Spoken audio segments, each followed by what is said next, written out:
নমস্কার বন্ধুরা, কেমন আছেন? আশা করি ভালো আছেন। আমিও ভালো আছি। শুভ সকাল বন্ধুরা।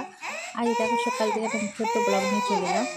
এইদিকে দেখো সমস্ত কাজ সারা হয়ে গেছে, সকালবেলা সারা হয়ে গেছে। ওর বাপি বাড়িতে ছিল, ওই জন্য মেয়েকে নিয়েছিল। আমি এদিকে টুকটাক কাজগুলো সব সকালবেলা বাঁচবার সেরে নিয়েছি। সেরে এইদিকে দেখো মেয়েকে একটু দুধ গরম করে দিয়েছি, খাওয়াবো সকালবেলা। আর চা করেছি, তো দাদাভাই চা খেয়ে চলে গেছে।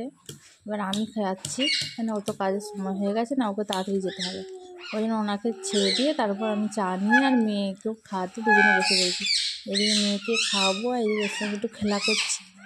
সারাদিন তো এই করতে করতেই টাইম কেটে যায়। আর মেয়েটার সঙ্গে একটু খেলে মেয়েটাও একটু আনন্দ পায়।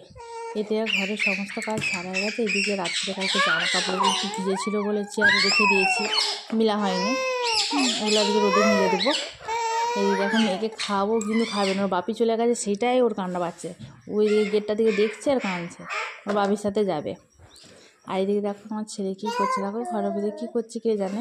ওর বোধহয় বাপি পয়সা দিয়েছে, সেটাই রাখছে বোধহয়। প্রতিদিন যাওয়ার সময় ছেলে মেয়েকে 10 টাকা যেমন যার পয়সা থাকে, যেদিন যেমন সেদিন যেমন দিয়ে যায় ছেলেগুলোকে। এদিকে আমারও কাজ টুকটাক সারা হয়ে গেছে। তাহলে আপনারা বাই বাই, সব ভালো থাকবে।